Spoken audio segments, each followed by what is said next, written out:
Okay,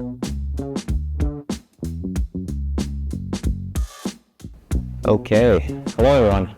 My name is Omar Zarifi. I'm a developer at SideFX, and I'm very excited to be here today to share with you some of the cool stuff the Copernicus team has been working on over the past year. But before getting into what's new, let's first introduce it. So Copernicus is a powerful GPU-accelerated framework for texturing and image processing, and in its current iteration, it can be used for simpler compositing tasks as well. Being a part of Houdini, it inherits a lot of the same design language, so that it's procedural and node-based. And this also means that it integrates seamlessly with the rest of the Houdini ecosystem, so that you can leverage the power of other contexts if you need. And we'll kind of delve into that a little later in the presentation. So we released Copernicus in beta form as part of Houdini 20.5, but what have we been busy doing since then? So there's a bunch of new nodes in Copernicus now. So in 21, we have things like phasor noise, scatter shapes, triplanar, and lots more. In fact, there's about 100 new nodes in Copernicus and Houdini 21 compared to 20.5. There's a built-in baker in Copernicus now too, and we'll go into more details of that a little later. But we've also added foundational support for Python states, and these allow you to implement interactive tools that allow you to manipulate stuff directly in the viewport. And we use this infrastructure to implement some of our own interactive states for things like swirl, bend, and lattice deformers. There's better support for curves now as well, so you can draw them directly in Copernicus and rasterize them into layers, and use them in various other fun ways like scattering various shapes across them. So Copernicus also has much more powerful looping constructs in Houdini 21 as well. So you can take a block of nodes and easily iterate them, which means that you can feedback the outputs of one iteration into the inputs of the next, so that it can evolve something for you. And this sounds a lot like a simulation where we're trying to evolve the state of some object that we're simulating. And indeed, once you add some extra caching and tie the iterations to the timeline, it sort of becomes a simulation. So in fact, it's just as easy as it is to make loops for you to make simulations with blocks. And we use this technology to ship a few solvers that were implemented directly in Houdini. So we have reaction diffusion that lets you create a lot of these nice organic patterns like the image you see on this screen. And we also have 2D and 3D fluid solvers that, again, we'll talk about later. I should also mention here that there's also the new erosion stuff that is actually powered by Copernicus behind the scenes, but it's mainly exposed through SOPs. So the Pyro simulator, in particular, it's a 3D Pyro solver, fully sparse, and it's based on the GPU-friendly Nano VDB format. And as a consequence of this, VDBs are now first-class citizens inside of Houdini, so you can manipulate them and do various other things like rasterize them into images naturally. New in Copernicus is also the notion of cables. So cables are thick wires that let you bundle lots of data together and carry them around as one unit. So these are useful if you have HDAs that you want to take in a variable number of inputs for or export a variable number of outputs. Additionally, cables are very useful for carrying around compound data, like a material with all its textures. SlapComp has also seen some improvements. So SlapComp is a feature that allows you to take the results of the viewport and then run them virtually through a Copernicus network and display that in the viewport instead of the original image. So these can be used for cool stylization effects in the viewport, but also you can prototype your actual post-render, post-processing, things like color correction, grading, and all of that without ever having to wait for the renders to converge fully. So previously this was restricted to karmas and other in-process Hydra renderers, but now you can also apply it to the Vulkan viewport. And on this node, there's also a simpler interface to them in the form of image filters. So I should probably just show that in action later on, but these allow you to perform a lot of these slap comp effects without having to author a node network.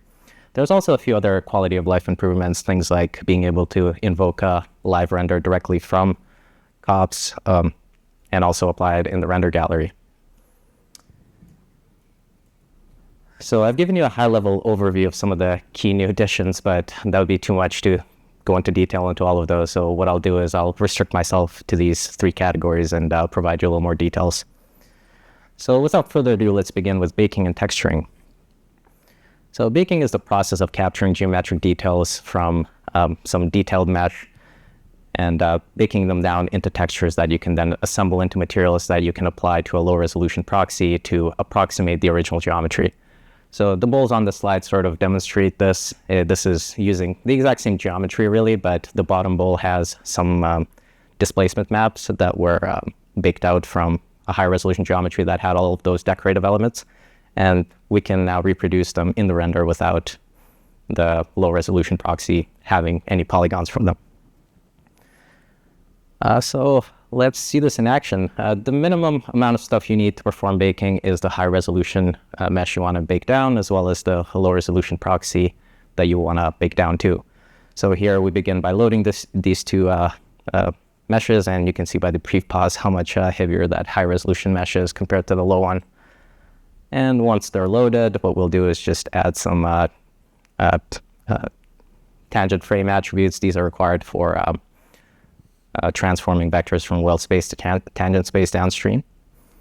And once we have these 2 geometries, we're ready to perform some baking. So we're just making some reference points here and then diving into COPs to import those geometries.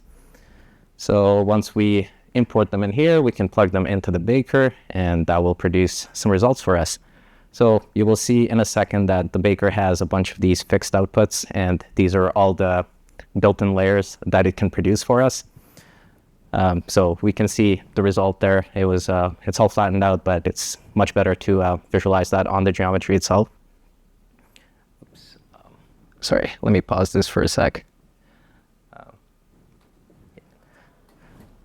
So right now we're looking at the occlusion map. So all of these built-in layers are generated by shooting a lot of rays against a high-resolution geometry, and then we somehow accumulate the results of those intersections. So what we're looking at right now is the occlusion layer, and this captures how much light reaches each area from the ambient environment. And we can see that there are grooves that are appearing on the handle here, even though the proxy geometry is completely flat there. So continuing along, we also have a few other layers here that we'll preview. So next is curvature, and this allows you to distinguish concave and convex areas, and this is an edge map. So that's sort of self-explanatory, but can be very useful. And the last 2 here are cavity and thickness, which also have their uses. So if you have any experience with baking, you know that things often go really wrong when the rays are shot in less than ideal directions. And there are ways to correct that when you find yourself in those situations.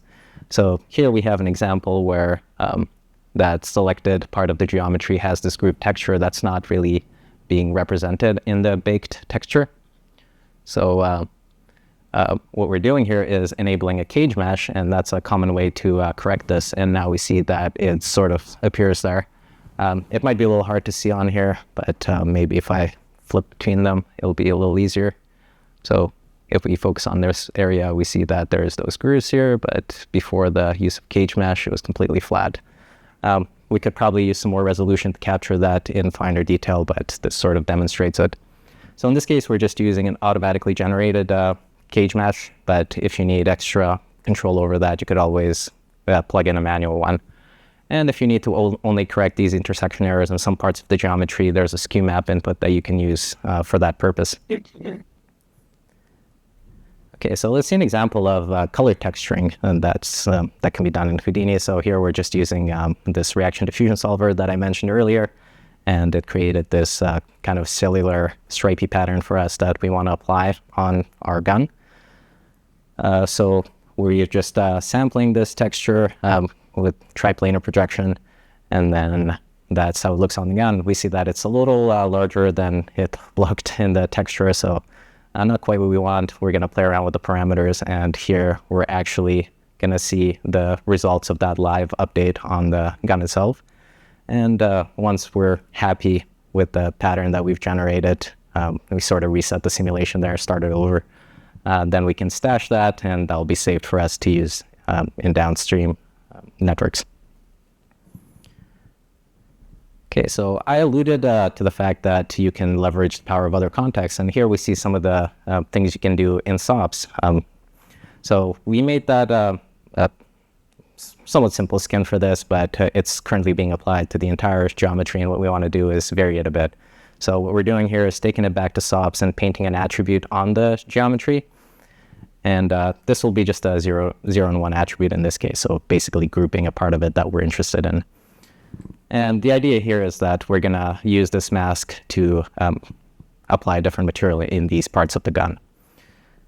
So we're going to paint this attribute, and then the baker has the ability to bake down custom attributes from the high resolution geometry. And what we're going to do once we're happy with the painted result here is return back to cops, and then we're going to bake that down into a layer that we can use. So some more painting. Want to make sure we get this right. So that's about good enough. So now we're going to go back into cops. And like I said, we see that there's that mask attribute that we've set to bake. So baking that down takes a second. And we can visualize it. It looks like that all flattened out. We can see that large parts of that texture map are blank. And this is because those are basically the blue parts of the gun that we didn't bother painting over. Good. Okay, so now we have a mask to combine with, but we only have one material. So what we'll do is quickly create another material for ourselves. And here we're just using something simple like fractal noise to make this grungy texture. So again, we're going to sample fractal noise using the 3D positions, and this makes it fully continuous without any seams. And we're going to distort it a bit too to make it look a little less like uniform noise. So right now we're just focusing on creating that second material, and we can play around with the settings again just to get something that we're more happy with. And once we are happy with that, we're going to go ahead and blend them. So you might notice that this preview material node has two outputs there, and one of them is the material output. This is an example of a cable that's spitting out all of the components that go into reproducing this material. So all of the color map, the roughness, and everything else that constitutes it. So we have these two material cables, and then to blend between them, we just plug them both into the blend cop, and then we use that baked mask that we painted to control where each material is being used, and now put down a new preview material cop, and there, so what we did was spawn that extra input of all, and we see that we can plug the material cable directly into that, and the little knobs that appeared in the other ports indicate that those are overridden by wires that come from the cable. So virtually this, what it did is plug in all of the layers that go into that material directly into the cop. And after we visualize this on our geometry, we can see that the parts that were painted are now using that grungy texture, and the rest of it is using that original skin. Well, and now let's see one more example of this. So we have that material that looks a little too brand new and shiny. So what we want to do is add some classy wear and tear to it. So we don't want to have it uniformly everywhere. What we'll do is just play around with this edge map here to isolate the edges, which are, I guess, the parts that are more likely to get damaged by bumping into things. And then we're going to use this new node called scatter shapes to put a whole bunch of scratches around those areas for us. So this is a fun node that allows you to, as the name suggests, scatter shapes on your image. And there's a bunch of controls to specify how this is being done. There's also inputs if you need to spatially vary any of those controls. So in this case, we're using the edge map for two purposes. So it's controlling both the density as well as the directionality of these scratches.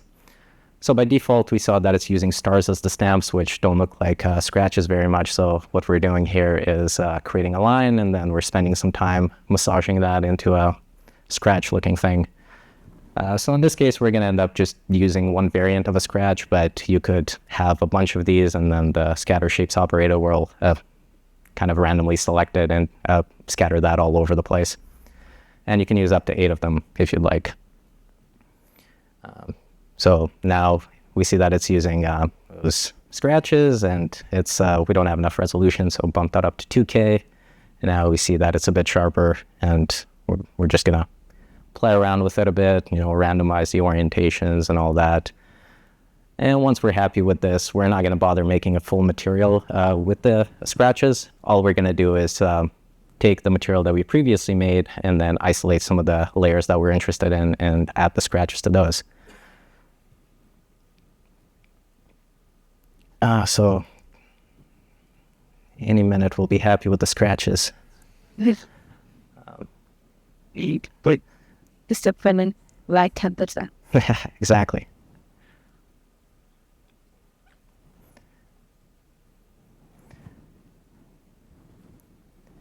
Okay, so now we have this previous material and we grab its cable and we split out the maps that we're interested in. So in this case, we're just gonna take the metalness and the base color, and we're using cable splits just to separate those out, and we're gonna add the scratches only to those layers. And we don't wanna leave any layers behind, so we now use cable merge to put everything together again, including these modified maps and the stuff that wasn't touched. And you can see that the scratches start appearing, and we can control the blend amount to see how visible those scratches are. Okay, so let's quickly recap what I've shown so far. So we saw the basics of baking and how you can use KH to correct intersection errors. Then we saw how you can use SOPs to perform certain modifications to your geometry. In this case, we're just painting an attribute, but obviously you have all of the SOP toolkit at your disposal. So if you were so inclined, you could have beveled some of the edges and done other fancy things to it. And lastly, we showed how you can author different materials and then combine them very easily using those cables. So we used similar techniques to create a bunch of skins for the gun, like you see here. And the procedural nature of Houdini makes it very easy to make a lot of variants like this. So one way to make variants is to control parameters in your network, but a lot of times it's not very satisfying to, play around with abstract sliders or punch in numbers. What you want to sometimes do is just go in and interact with the image directly. So with the help of Python states, we can do that. In this example, we have a vase and we have this texture that we want to apply to it, but it's not going in the right places. So what we can do is interactively play around with that texture and make it cover the part of the vase that we're actually interested in. And we can also, select some parts of it and just stretch out those or shrink them down. And we can see on the right side of the viewport that is being applied directly to the model that we want to apply this to at the end. So here's another example of that. And here we're going to use the swirl cop. We have this geometric pattern, and we're adding a bunch of swirls. So we're going to leave one at the center and then move the rest of them to these intersection points around it. And we're only visualizing the input on the left so that we're not distracted by the effect of this, but on the right of the viewport, we see how that swirling is affecting the actual texture. And once you're happy with the placement, you can go and globally change the parameters of all those swirls and see them applied live. Or if you'd like, you can also do this in the viewport. So here we're selecting that handle, and once we start grabbing it, you can see that it sort of starts dilating that center star out. Okay, that covers what I wanted to show for baking and texturing. I'm gonna abruptly shift gears and start talking about loops and simulations now. So to this end, I'm just gonna go over some very simple 2D simulations and show you how easy it is to create those in Copernicus. So let's begin with the diffusion. So diffusion is the mechanism of spreading from high concentrations to low concentrations. So here we're just gonna start with this heart-shaped object, and we're gonna diffuse that out. So the building block of diffusion is just a blur cop, which is what we're gonna put inside of this block. And to turn this into a simulation, we just select the node, the block node, and we set it to simulate. And once we've done that, we can play on the play bar and it starts diffusing out, as you would expect. So let's try something else. This is the advection equation, and advection is the mechanism by which transport happens. Something travels through a vector field, through a velocity field. So to do this, it's, again, a single operator we have to use. In this case, it's going to be the distort cop. But now we need also a velocity input. So to make a velocity field, we'll just take the gradient of fractal noise. And a useful trick to know is that if you rotate the gradient, a two-dimensional gradient by 90 degrees, you get a vector field that has no sinks and sources, so that when we go to advect by it, we don't have black holes sort of swallowing out the mass of the thing that's in there. So that's the advection equation.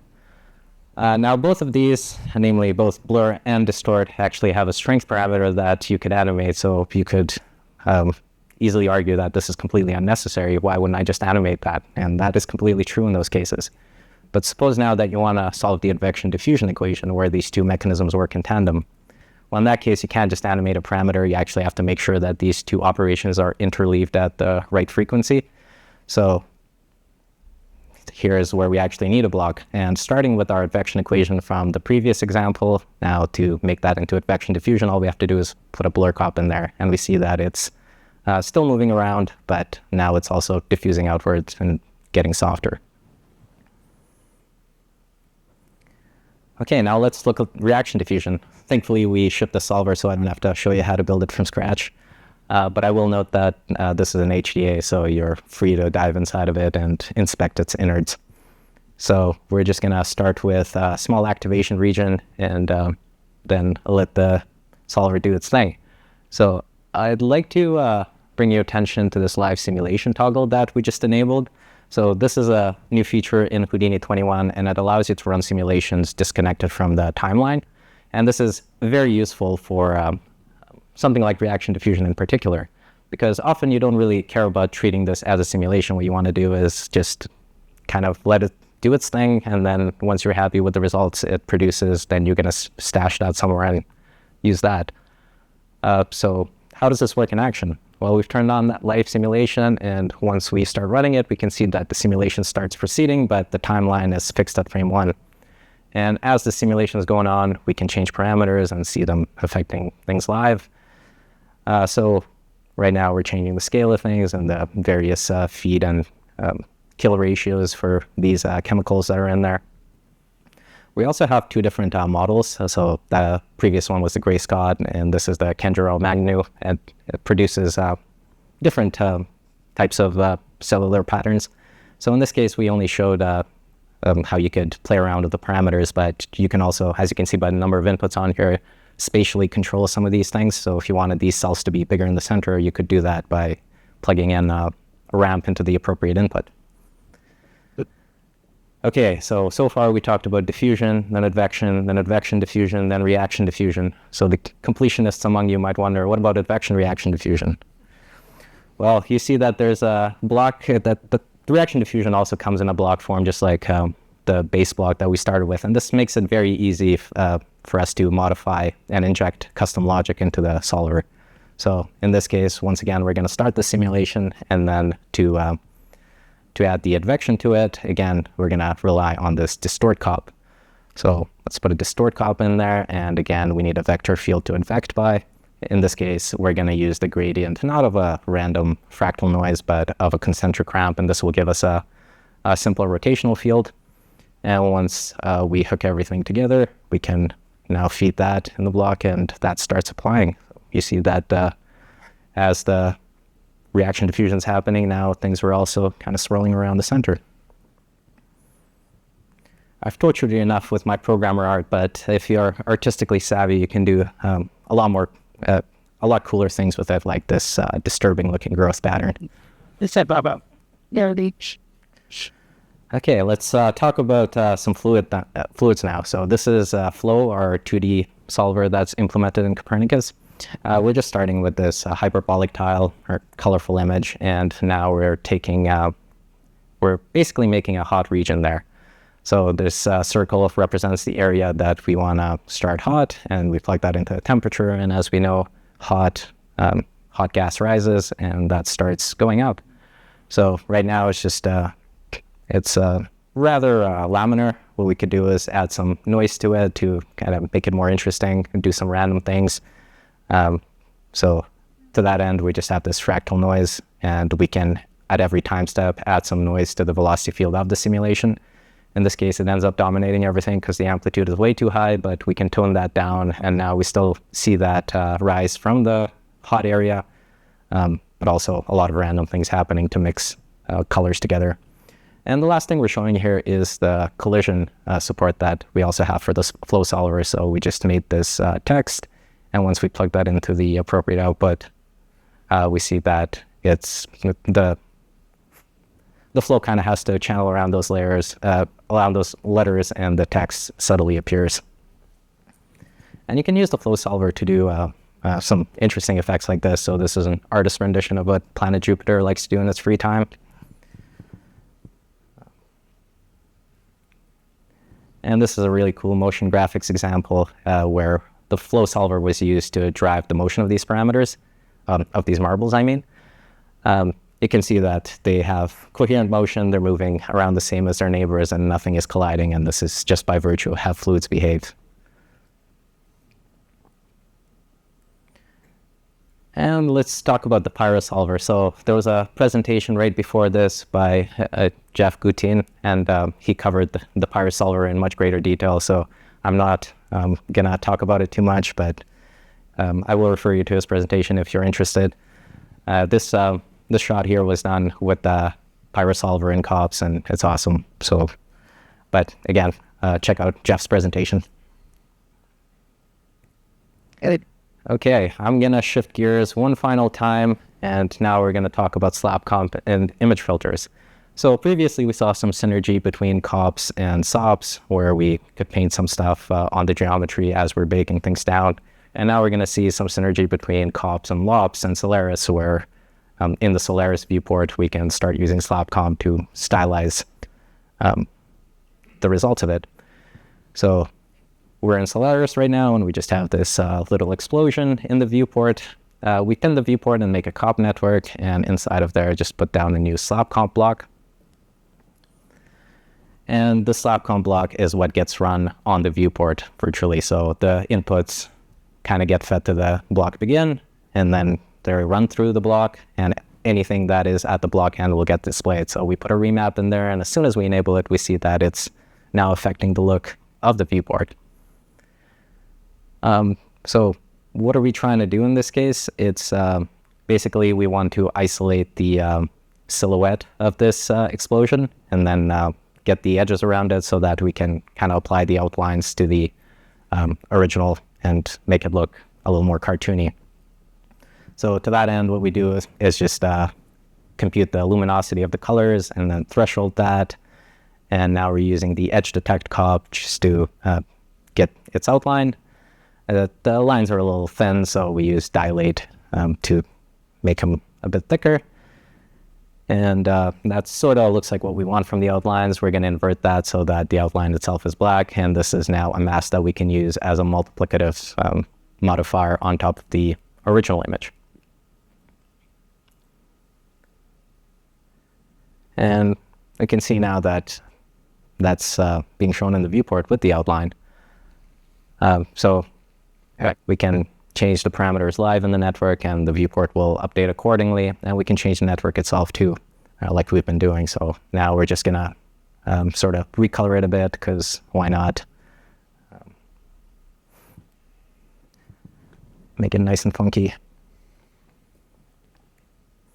I also mentioned image filters, which are supposed to be a simpler way of doing this in case you don't need the full power of blocks and you want to avoid authoring node networks for it. So what we're doing here is just through the same widget in the viewport, we created a new filter list, and now in the filter list interface, we can start adding individual filters and changing how they behave. So we start with bright there to kind of darken the image a bit, and then glow to emphasize the brighter spots. Now this Kuahara filter kind of applies a nice painterly effect to it, which we destroy completely by pixelating it.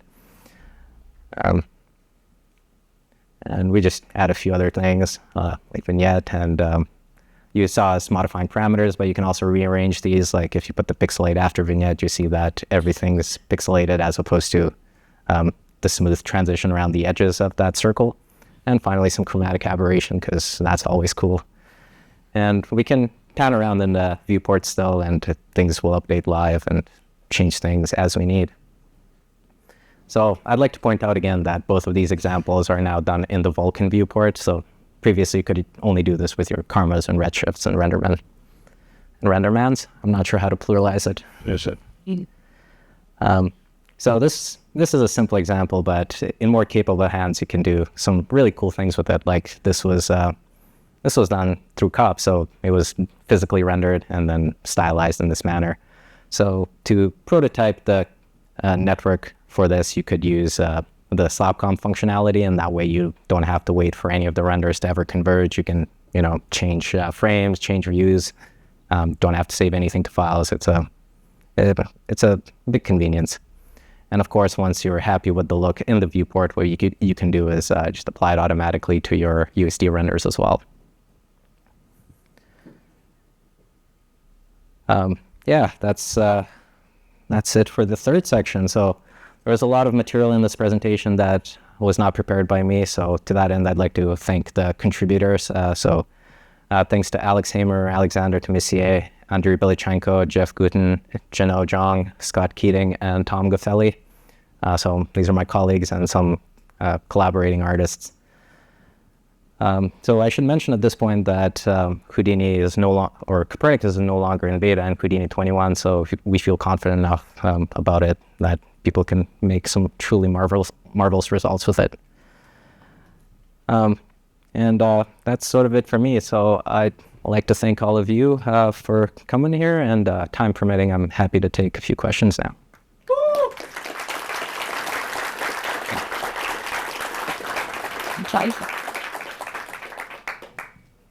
Are there questions? Yes. Hello? Yes. Could you briefly talk through how to get an output EXR with the blur or the glow and stuff applied to your network? Like, let's say you wanted to use it as a slapcom function to make your render look prettier in the same way that the V-Ray frame buffer would let you add glows and filters.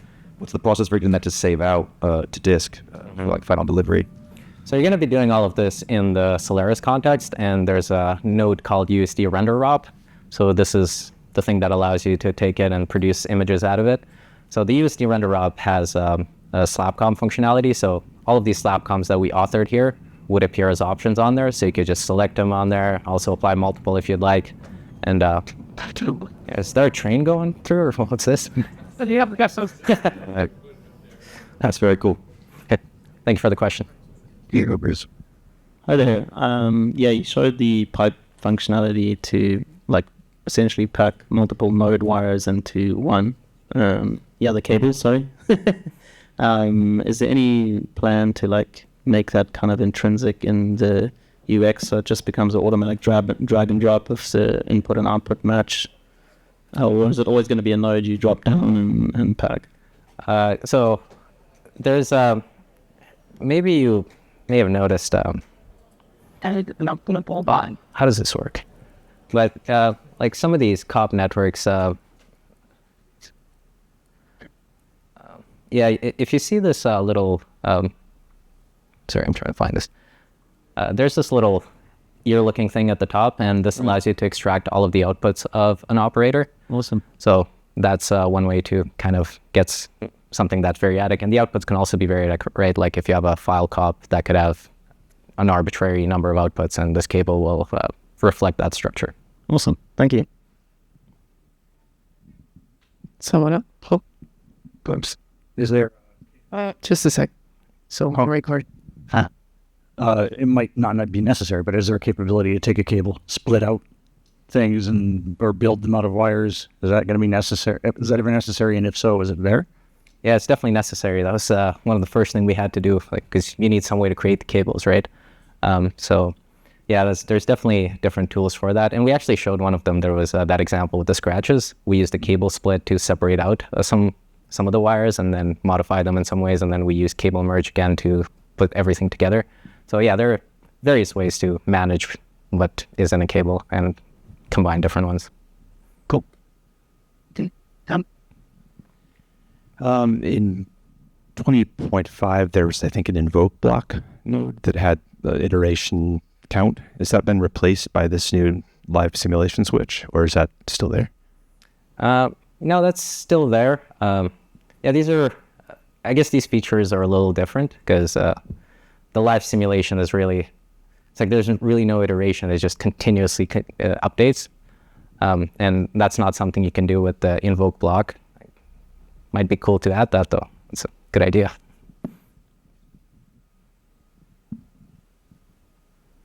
No one else. Okay. Thank you, Omar. Sure. Okay.